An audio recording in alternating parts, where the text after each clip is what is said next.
Welcome to TCS World Travel's Discovery Series. We're so happy to have you join us today as we embark on a virtual journey around the world led by veteran travel writer Andrew Evans. Andrew is a beloved on-trip expert at TCS, and he's going to illuminate the importance of places through time and space. Andrew will be joined by TCS's own Jess Seppi, and they have a wonderful program planned for us today. My name is Susie Lukacs. I'm the Director of Business Development at TCS, and I'd like to go over a few brief housekeeping items with you as we get started. First, turn the volume all the way up on whatever device you're listening to us on. Next, your audio is muted when you joined us today, but you can reach us in real time by using the question and answer box at the bottom of your screen. Click on the box, it'll open up, you can type in your question and comment, press submit. Your submissions are private, only TCS staff will see it, and we're here to help if you have any technical issues, and we should respond to you immediately. If you have any questions about the journeys, type it in there. We would love to hear from you. You should see on your screen right now two boxes, the presenter box where you see me, and the presentation box where you see a beautiful slide of spices and our award travel logos.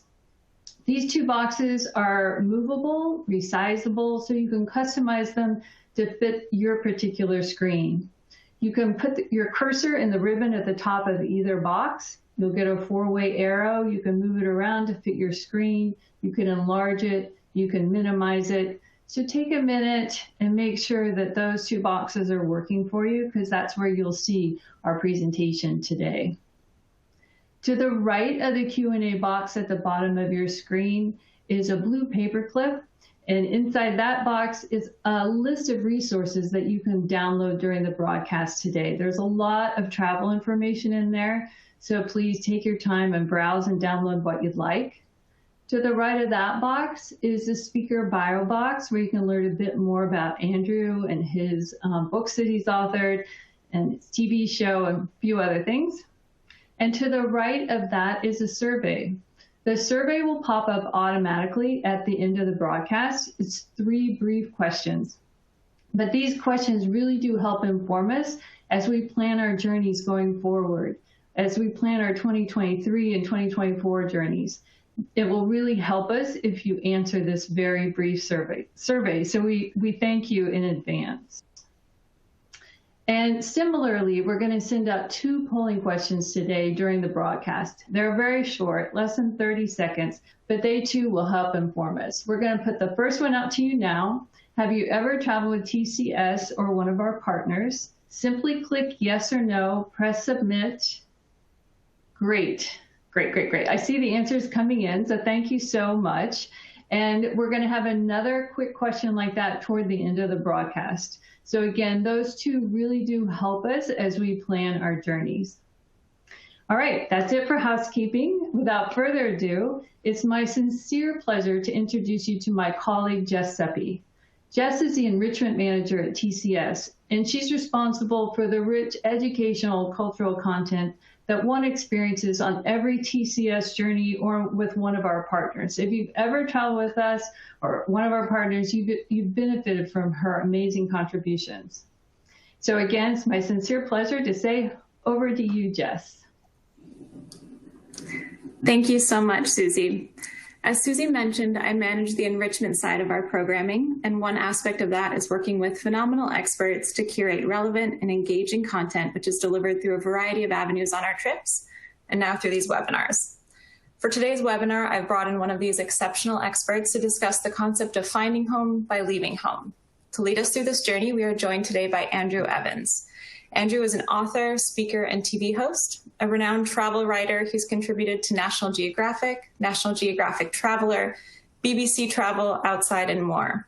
His work has taken him to all 7 continents and over 100 countries. His passion for exploration and unending curiosity is clear in his work, his words, and will no doubt be evident in our conversation today. Welcome, Andrew, and thank you for joining us. Thank you so much, Jess. It's great to be here. Wonderful. All right. Well, I think we should just jump in. So my first question is, You've remarked on how travel illuminates the interconnectedness of the human experience through time and physical space. An example of this being the Middle East as a spiritual home for all humanity. What can you tell us about how walking amongst the ruins and peeling back the historical layers of this place can evoke a deeper understanding of our own history? Well, I think that's an important question because we travel to ruins, we love ruins, and I often ask myself, why is that? And I think we are enamored by old places because they really are a portal to the past. And the reason I wanted to use this picture of the treasury at Petra in Jordan is because I want to remind people that ruins are dynamic. They're not static places. Too often in travel, we want to recreate the postcard. We want to go back and take the same picture we've seen again and again and again, back from our childhood, from school, from the encyclopedia. And instead, I want to show that ruins hold many layers of time, many different meanings, and they have meaning for us. So I shot this picture at around midnight at the treasury, which is by far the most iconic of the facades in the ruins of Petra because it's carved into the sandstone wall of a canyon, but it is recognizable to us. We see that ancient Greek motif, and all of these lights here are votive candles that have been lit. You can see Petra at night. At first, I was having accidents with my camera, and then you see this effect that it creates. And I like it because, to me, it talks about all the light that has shone on this place, that the night I was visiting there was just one night out of millions. And that is the magic of Petra. You go there and you see that it's not just the treasury. There are so many different buildings. It is really a labyrinth of mazes. It's three-dimensional. There's rooms and tombs and all kinds of really, really beautiful stone that's different from the treasury. So you look at this particular building, which is called the Silk Tomb, and you see that time has actually effaced the facade, and we see the layers of sandstone. We see this beautiful color that changes with the light of the day, and you step inside this tomb and you feel time. Because even when this tomb was first carved, you can see barely in the rock the face of Dushara, which was the deity of the stone that the Nabateans, who built Petra, believed in. And the Nabatean civilization built all of Petra. It is immense. What you go and see is actually just a fraction of what's available. The first time I went to Petra, I spent 5 days hiking around, and I was told that only a third of the site has been excavated. So it's much, much bigger than just the treasury. But what I love about this is you see the layers of civilization. So you go in, you see this big boom city, and you wonder, how is this city created in the middle of the desert? Where is this wealth coming from? It comes from frankincense. And frankincense is this, we know it as the incense. It's a very specific smell. You might have smelled it at church before, but every religion historically in the West has used it, and it comes from Yemen originally in the Arabian Peninsula, and it was carried up into Petra, and the Nabateans really had a monopoly on this trade. So they were selling it to the Greeks, and the Greeks were using it in their temple. It smelled nice. They believed it carried their prayers to the gods, and also it kept all the mosquitoes away. And the Jewish civilization were using it in their temples.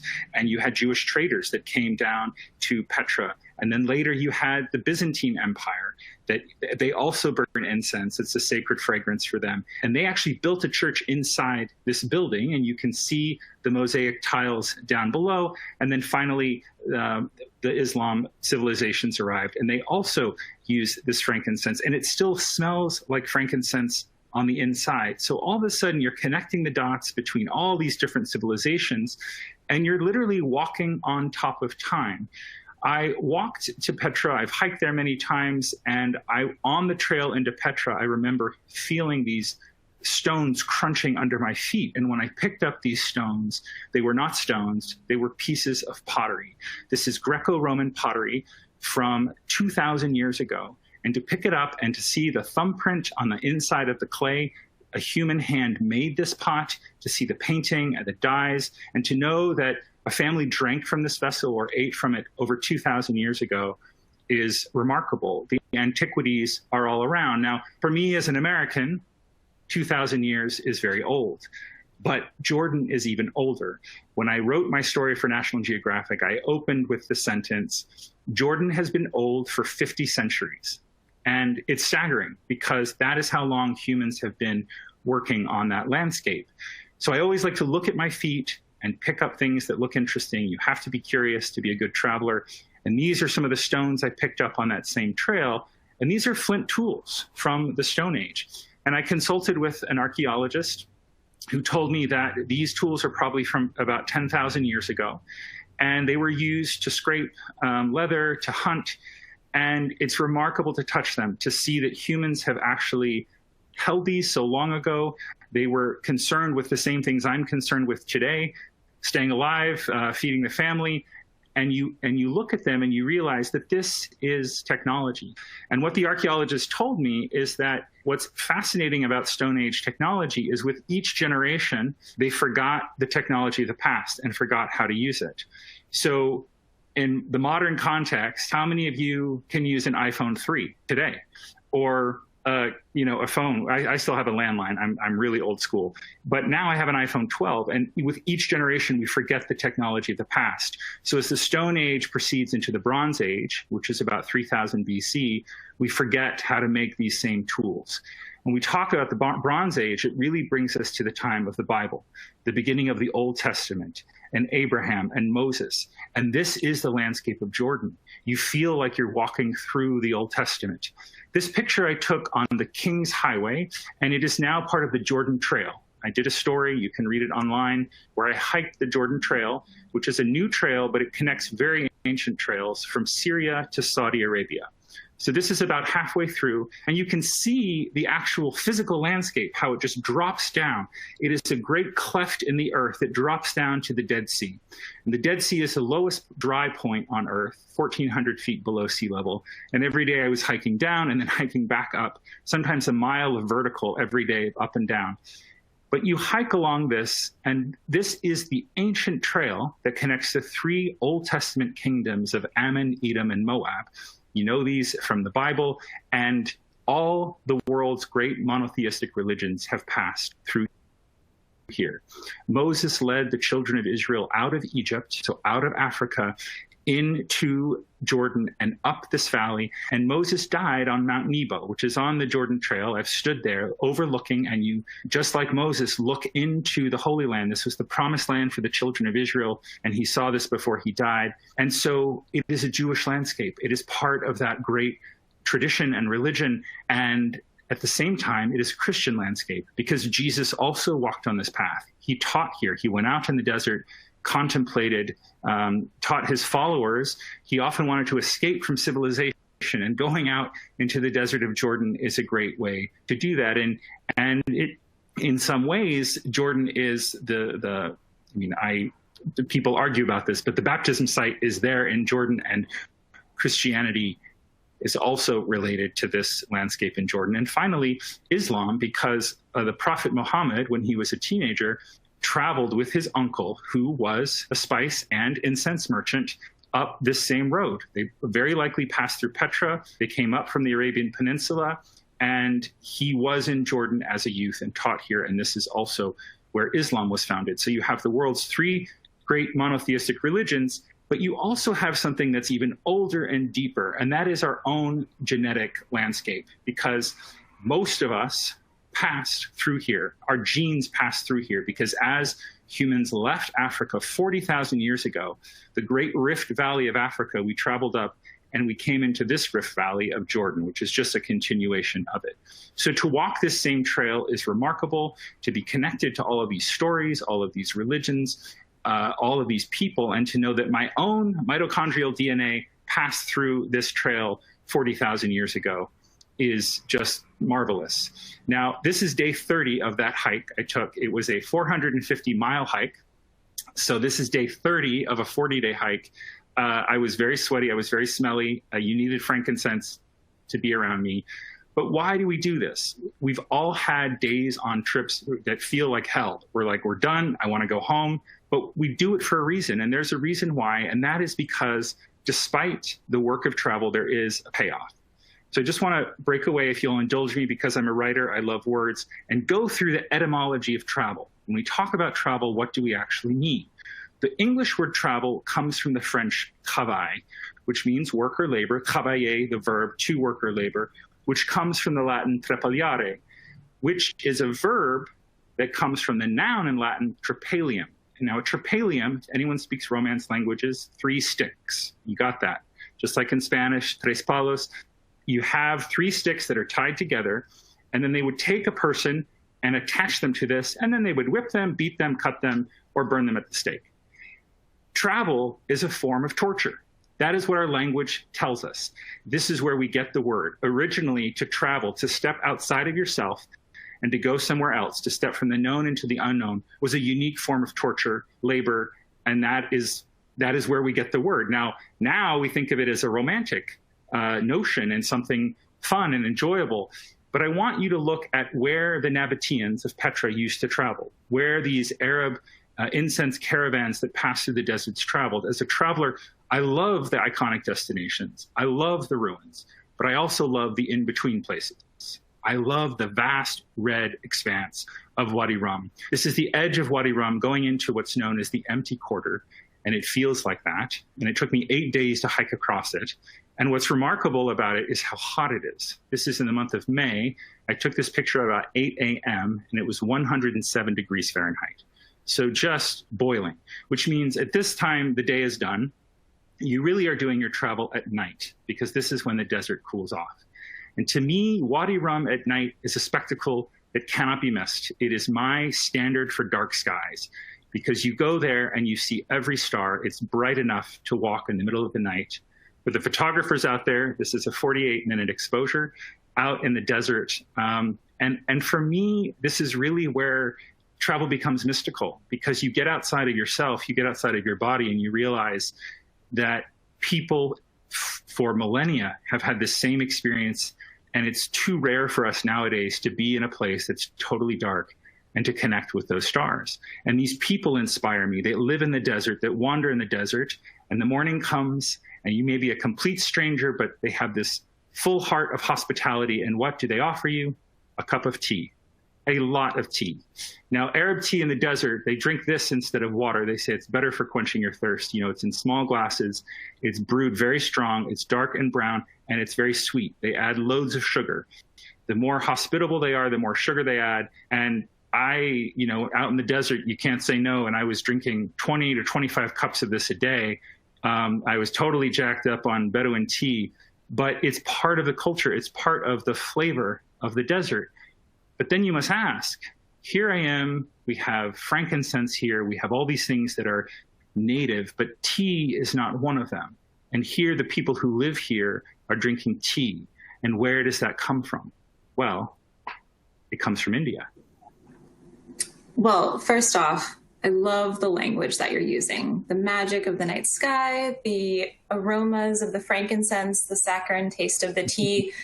As a travel writer, you rely on the senses to paint a picture that's, weaving an image of emotional and literal detail. Why is communicating the component of the experience, that piece so important to you? And while we're on India, what can you tell us about what you describe as the sensory overload that is India? Well, I love the sensory overload of India. It's remarkable. I'm talking about Jordan, where I can kind of use one word to describe a place. India is the opposite. I always say that you can spend 30 seconds on a corner in India and have enough to think about for the rest of your life. I took Hindi for a semester in college, and I remember my professor saying that he did not understand anybody who wanted to travel to the moon when you could just go to India. And it's far more exciting. And I feel the same way, because these things that are familiar to us, like tea, suddenly become very exotic. This is a chaiwala, a man making tea, making chai, which is just the Hindi variation of cha, the Chinese for tea, but very different from Jordan, because suddenly, like you said, you get all of these senses, all these spices, all this color, all this smell. He's boiling it actually with goat milk here, and boiling it with a whole plethora of spices. And probably the most prominent, the one that we all know, is cinnamon. This is raw cinnamon, which is native to India. Grows on the cassia tree. It's the bark of the cassia tree you break off. Now, even if you have scrolls and think you have raw cinnamon, it's still been, manipulated. This is right off the tree, and you can buy it that way because it's used in so many dishes and medicine in India, and has been back to Ayurvedic medicine, so thousands and thousands of years ago. And also in chai, you have black pepper. So here's this unexpected sense, Jess. You're talking about senses, and boom, you suddenly have pepper in your tea, which was, a joke they used to do in Britain. They would put pepper in your tea as a joke. Well, not in India. It actually brings out all the flavors. It enhances it. And black pepper, or all peppercorns like this, is endemic to southwest India. So we're talking about Kerala, the Western Ghat Mountains. It's a vine that grows. And the peppercorn itself, which is the fruit, is green in real life. And when they pick it, they would boil it and then let it dry, and it becomes black. Now, the reason they do that is it's much easier to transport. So the spice trade evolved out of southern India up through north central India in places like Udaipur, which is a wonderful city. It's magical. And just to explain, for those who don't know, I'm sure you're well informed, but green peppercorns are the unripened fruit of the pepper vine. Black means they've been boiled and dried for transport. White pepper is the ripened fruit. So if you just pick it, let the green one wait, it will become white. I actually brought some from my home. I bought this in Udaipur, and I went through my spice cabinet and found it. So if you can see, this is white pepper from Udaipur. It smells so good. I sneezed when I took it out, but it has a different flavor because it's ripened. And red peppercorns are the white ones that are put in vinegar and salt and then cured. Now, because one of you will ask, pink peppercorns are not related. They're a New World plant. They're related to the cashew, which is why some people can be allergic to them.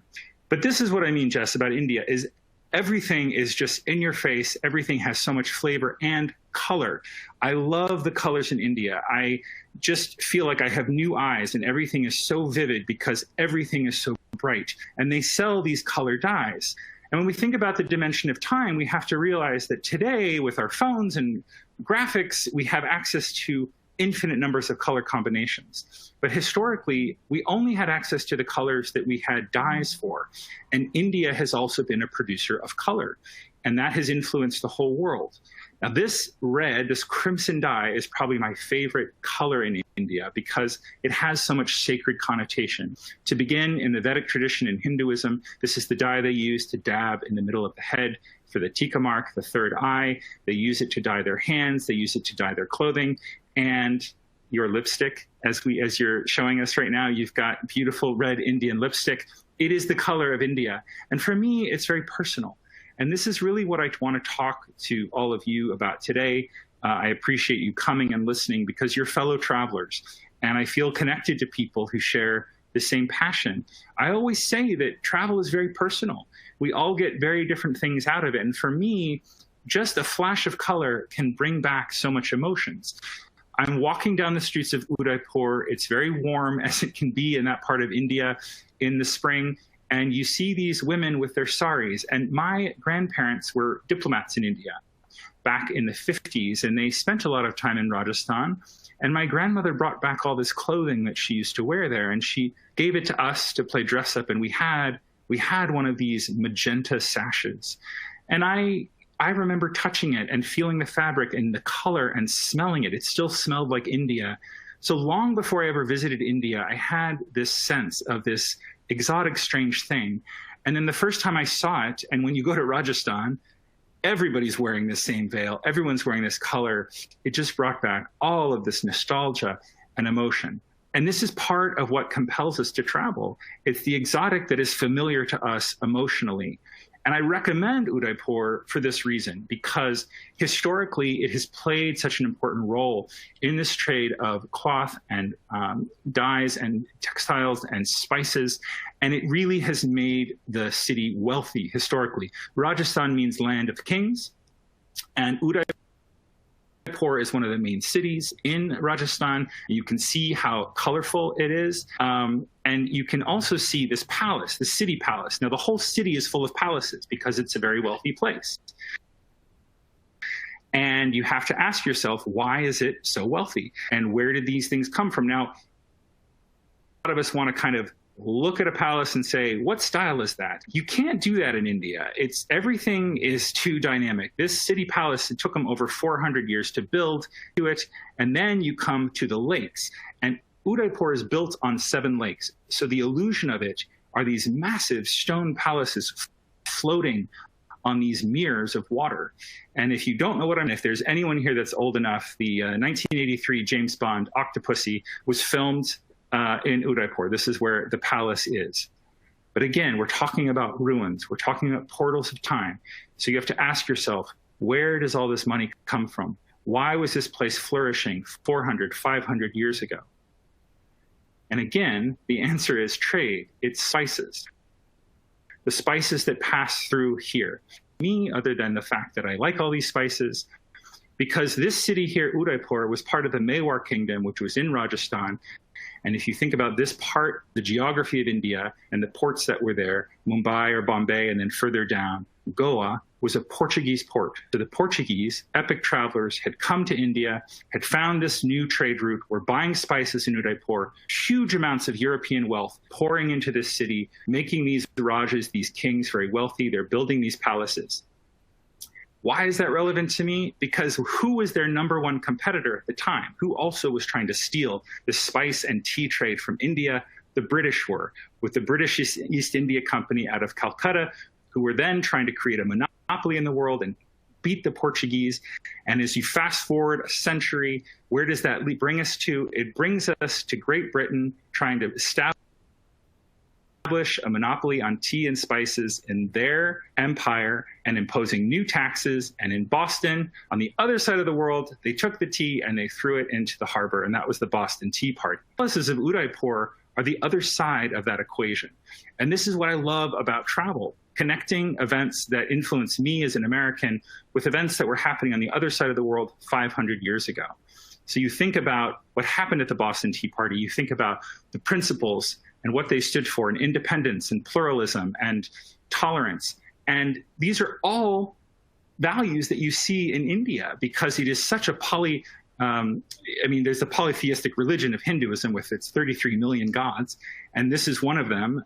This is Lakshmi, and you can see Lakshmi, she's the goddess of wealth and good fortune. She has all of this gold, these lotus flowers, but also you have everything in India. If it's not in India, it doesn't exist. You have every faith, you have every religion, you have every flavor, every kind of person. And somehow the big jumble, the big chaos of it works. And it's why I love India.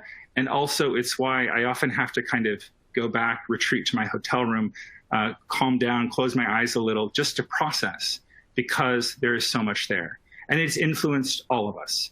I've been talking about faith, about religion, and when you think about Hinduism, one of the oldest religions, religious traditions really on earth, and then what has sprung from it. And one of those branches is Buddhism, which is completely different. It's the opposite of all of this explosion of color and excitement and chaos, and it's really about stillness.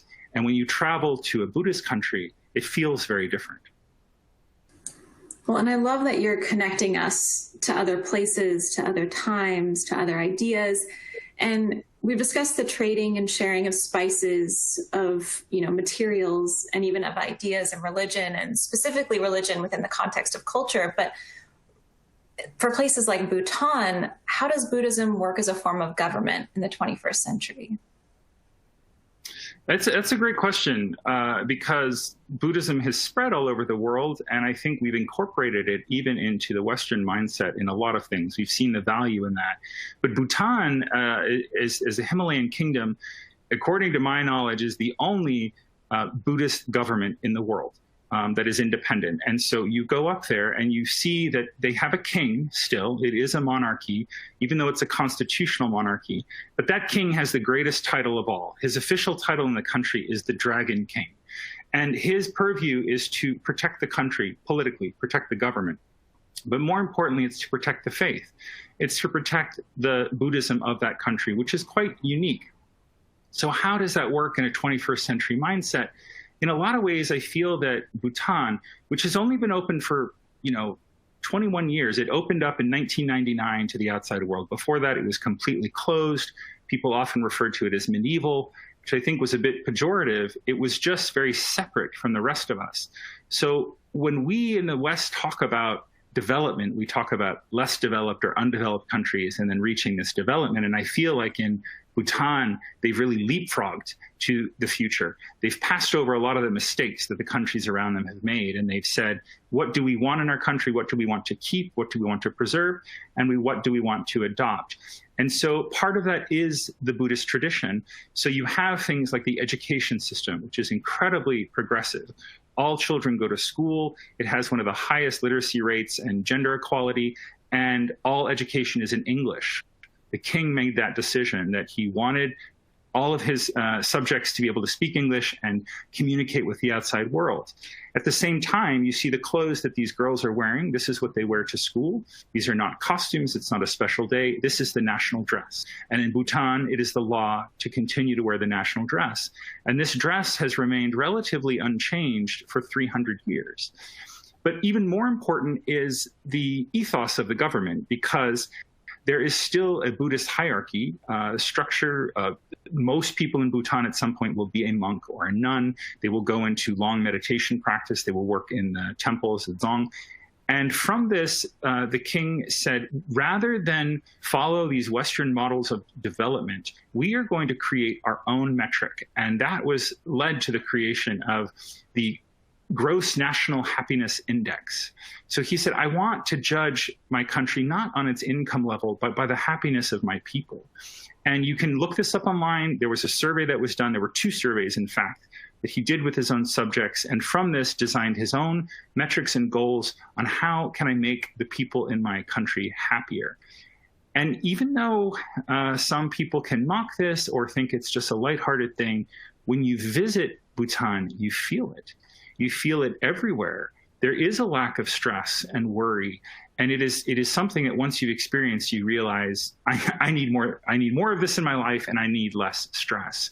It's probably one of the least stressful countries I've visited. These are some monks playing soccer at about 12,000 feet altitude. And really, that is the political philosophy of Buddhism. It's not the question of a king saying, how do I rule my subjects? It's the question of how do each of us rule ourselves? And if each person can follow the Eightfold Path of Buddhism, the right actions, the right words, then we don't have to worry about all of the bigger problems of society. So how does this trickle down to everyday life? Well, the Bhutanese school children open their day at school with a 5-minute meditation, and they close their day at school with a 5-minute meditation. Everyone is meditating. And even me, a very reluctant, cumbersome Westerner, and I said, no, I'm not going to do this. It's cliche. It was the best souvenir I took from Bhutan, and I've been several times. I've been fortunate to go back, is a meditation practice. Just bringing in this stillness into your life every day, being able to take stock. This picture I took are butter lamps. So they're made with yak butter, yak fat. They are very pungent when they burn, and they burn them in these brass bowls inside of the dzong, inside the temples in Bhutan. And one of the meditation techniques is to just stare at the light and to go into it, to go inward, which is very much part of the mindfulness practice, and to concentrate, to clear the mind of all of this noise and stress. And I think I can tell you how effective it is, but it's one of these things. It's why we travel. We experience these things, and it's different than something I do at home. But also, again, in Bhutan, as exotic a place as it is, it also has these commonalities. And what do they offer you when you're in their home? After you've meditated with a complete stranger and you're both feeling this lack of stress and this peacefulness, this calm, they bring out tea. Once again, tea. It's this universal thing that ties us together, that ties humans together, this plant. But in Bhutan, it's very different because it's boiled out of brick tea. So this is these tea leaves that have been fermented and packed it into a brick. They crumble some up into boiling water. And then they add yak butter, which is very pungent, very rich. And drinking butter tea, it's not like your quaint cup of English breakfast tea. This is heavy. And in fact, it was the inspiration for bulletproof coffee and bulletproof tea that's become so popular with keto diets in the West, because it fortifies people. This is what Bhutanese farmers drink. This is their breakfast. They have butter tea. They eat some dry rice with it, and then they head out to the fields. When you're in a place, the food and drink says so much about the geography and the lifestyle there. And I love Bhutanese food, but it was a challenge for me. And this is the reason why, because it is so spicy. Red chilies are one of the few things that grow at such a high altitude up in the Himalayas. So every family plot has red chilies growing. The rooftops in Bhutan are red because they're drying the chilies up on the roof. Then they crush them and make this very, very hot sauce. And I remember my first time in Bhutan being fed what I thought was a vegetarian casserole and is in fact just whole chili peppers stuffed with yak cheese. And it knocked my socks off. I could not breathe. I was choking. But after eating that, and only that, for about a week, I was used to it. You know, the heat didn't bother me as much anymore. And when people see that you're willing to make the effort to try out their culture and to step out of your comfort zone, the country opens up to you. I was invited out more and more into people's homes, into the rural areas of Bhutan, which are so magical. These mountains are huge. They go on forever. And you look out and see these are rice paddies. These are terraces that are man-made. People over the centuries have, with their hands, built up these edges. It's filled with water. When the sunlight hits them, it's just these steps of gold going all the way to the top. I've worked in these rice paddies. You take your shoes and socks off. You're in the mud. You're ankle deep. I had lots of leeches as I was planting rice, and tremendous, tremendous landscape. And then you see that, and I come home back to the Blue Ridge Mountains of Virginia, where I am now, and I live on a mountainside, and I want to grow a garden, and I decide, I'm going to do this the way they do it in Bhutan. And I spent the first half of my pandemic terracing my lawn like they have in Bhutan. It doesn't look this nice, but I was able to grow chili peppers in my backyard. And to see how these people are connected to the land, how much they love their land, is inspiring. And in Bhutan, they really take it to the next level, because within their belief system, and I want to be careful that we're not talking about Buddhism as this static thing, because there are many different kinds of Buddhism. And in the Himalayas, specifically in Bhutan and in Tibet, you have a Bon, the very old folk religion that's mixed in with the Buddhism. So what do Bhutanese believe about their own country? They believe that it's not finished yet.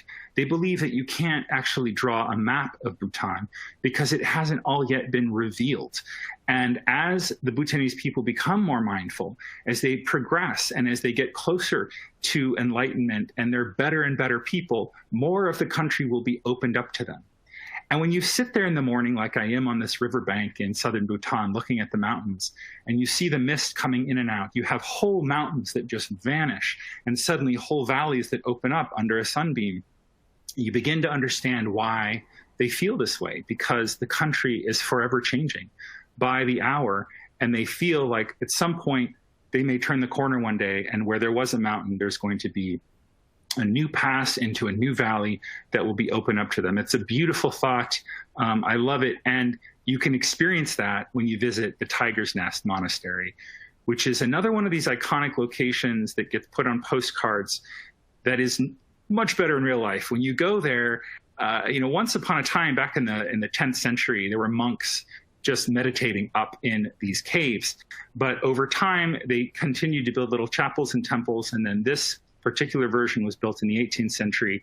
It is a walk. You have to hike up a very, very steep mountain. Well worth it to get up there. Incredible hike. If I can do it, any of you can do it. It takes a while, but well worth it. And you get up there and you just sees it in the mist, and then it appears and disappears. And finally it's there. And you're connected suddenly to this people, to their faith, to the way they've adapted to this landscape over time. And it's a huge privilege to be there. And I guess that's the idea I would like to wrap up with. The privilege of travel. And really, I joke about it being torture, but there's the payoff. And that's what I want us to focus on. What is the payoff of travel? And the payoff of travel for me is adventure. And to end, I just want to close with the etymology of adventure, if you'll indulge me. Adventure, the English word adventure, comes from the Old French aventurer, which comes from the Latin advenire. So if you break that up into participles, it's to come. So it's to come towards something. And that comes from the ancient Greek, bino, by foot, very slowly. If we go further back, before Greek or before anything else, linguistic scholars have told us that the Proto-Indo-European root of this word is gwem. And gwem simply means to take a step. And that's how to have an adventure. You take a step from the known, where we are right now, into the unknown. You open your eyes and say, whatever comes next, I'm going to be open to it. I'm going to accept it. And that is where you get an adventure. That is where your concept of home and comfort expands. It gets bigger and bigger, so that the more you travel, the bigger your home becomes. And to finish that, I will show you the last picture I took in Bhutan, which is of this little girl with her eyes closed. I keep it on my desk as a reminder, as a travel writer, and feel everything on the inside, but also then to open them and to have an adventure, to take that step. So one of my favorite poets, who's Fernando Pessoa, this is one of his pseudonyms, Ricardo Reis, and he wrote, and I leave with you, "Wise is he who is satisfied with the spectacle of the world." Thank you. No, thank you. That was wonderful, Andrew. You've certainly highlighted the threads that connect us. I feel like I can taste the flavors of Jordan, the sense of India, and I'm jealous of the stillness of Bhutan. And you definitely reminded us the wonderfulness that is travel. And I think I've got some chai from my last trip to India. I'm going to get rid of this coffee and move to that after this. But I think now would be a great time to take a couple questions. We had some really great ones sent in. And just as a reminder, there's that Q&A widget at the very bottom of the screen. Feel free to click on that. The first one that we have, and this is going to be tough. I know you like words. So what is one word to describe Jordan? I'm curious what you'll say. Everyone's tired of my too many words. It's like my editor. Give me one word. One word to describe Jordan? Mm-hmm. Yep. Mystery. Mm. Jordan is a mystery. Every day you think, okay, now I think I get this place. And then the next, it's different. So I'm going with the word mystery. Ooh, I like it. Mysterious. All right. Next one is, do you have a favorite travel book or one that really moved you? Oh boy, there's so many. I tend to read very old books, so I love Marco Polo's book from his trip in the 13th century. I know that's not on the New York Times bestseller list, but The Travels of Marco Polo is one of my favorite. Moving to the modern day, I would say, again, not very modern, but Mark Twain, The Innocents Abroad, because it's a hilarious madcap adventure of these American yokels visiting all these European capitals and just thinking it's all drudgery, but having incredible adventures anyway. But most contemporary, I really love stories about people doing unexpected things and going to unexpected places. I'm trying to think of something written in the last century. I think you should end on that. Favorite. I love the historical take. So I'm gonna Marco Polo. Yep, I'm gonna just keep you with that because that's a fantastic answer.